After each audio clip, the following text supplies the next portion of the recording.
You know that moment when you walk in the door and your cat starts weaving around your legs? It's so easy to just think, "Aw, you missed me," right? But what if I told you that simple greeting is one of the most emotionally packed things your cat does all day? And, well, if you're not paying close attention, you're missing out on a really important conversation. So let's really get into it. That welcome home greeting, it's this whole complicated mix of territory, a little bit of anxiety, and a whole lot of deep connection. So, what are they actually trying to say? Okay, let's start with the classic move, that welcome home head rub. I know, it feels like pure, simple affection, right? But believe me, it is so much more intentional than you think. Yeah, there's actually a scientific term for it. It's called bunting. See, your cat has these scent glands all over their cheeks and forehead, and they use them with like surgical precision. This is not just a lazy cuddle, it's an active, deliberate move with a very clear mission.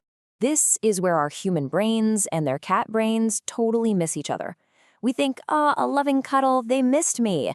But what's really going through their head is something more like, you smell like the outside world. You smell like a stranger. Let me fix that for you. They're literally rewriting your scent to make you smell like part of the family again. See, it's all about restoring order in their little universe. You've been out all day collecting who knows what smells, and your cat is using its own unique pheromones to mark you, to claim you, to make you home again. And hey, have you ever noticed they get way more intense with the rubbing if you've been around another dog or cat? Oh yeah, that's them basically scrubbing off the scent of the competition.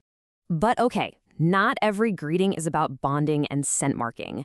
Sometimes your cat has an agenda, and they've been patiently, or maybe not so patiently, waiting for you to get home and take care of business. Yeah, sometimes that welcome home isn't really a welcome home at all. It's more like, finally, the staff is here. Now get to work. Look, they're not trying to be rude. They're just efficient. And you know what? There's a super clear way to tell the difference. It's this three-step pattern. Watch for it. First, they greet you at the door. Normal enough. But then they immediately turn and start walking towards another room. And here's the dead giveaway. Number 3. They stop and look back at you.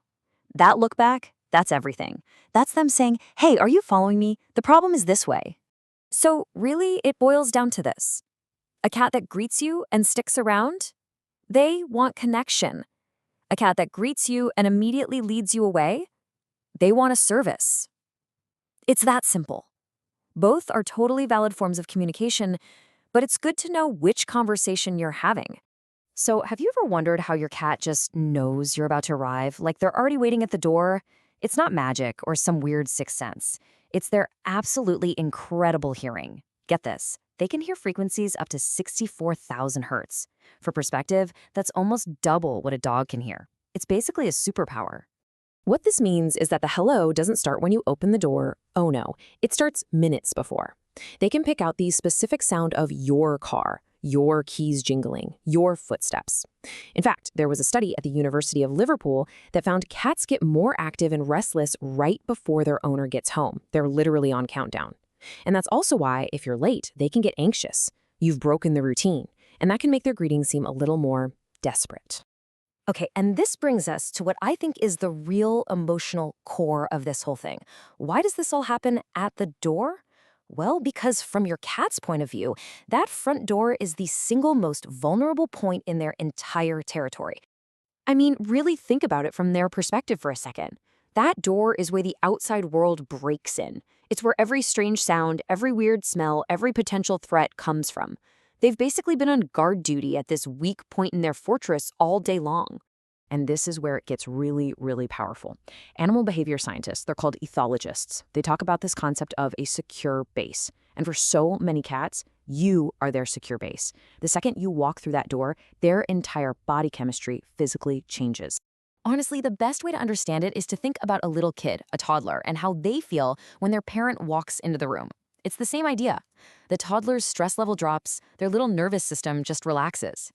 For your cat, the same thing is happening, biologically. Their cortisol levels, that's the stress hormone, actually go down. Your presence turns the most dangerous spot in the house into the safest. You are literally their peace of mind. So, knowing all of this now, knowing the emotional weight of that moment, what we do in those first 10 seconds after walking in is, well, it's absolutely critical. We can either honor that ritual or we can accidentally crush it. And let's be real, this probably looks pretty familiar to most of us, right? We walk in, our heads are still full of work stuff, we kick off our shoes, we're already checking our phone, we dump our bag, and we just walk right past them. We don't mean to be rude, but from their perspective, it's a total rejection. And here's the really heartbreaking part. If you ignore that greeting over and over again, your cat, well, they just learn. They learn that this important moment for them leads to nothing for you. And so, quietly, they just stop offering it. It's not because they stopped caring. It's because we taught them that we don't. But the good news is, it is so easy to fix this. It literally takes 10 seconds. That's it. All you have to do is stop, just for a second, crouch down to their level, kind of slow your energy down from that workday buzz, and then just let them greet you on their terms. Let them have their sniff, let them do their head rub, just be there for them in that moment. Because when you boil it all down, that moment at the door isn't just some cute little habit. It's a full-on conversation. It's your cat looking at you and saying, "You are my safe place in a big, scary world." It's a conversation they've been waiting all day to have.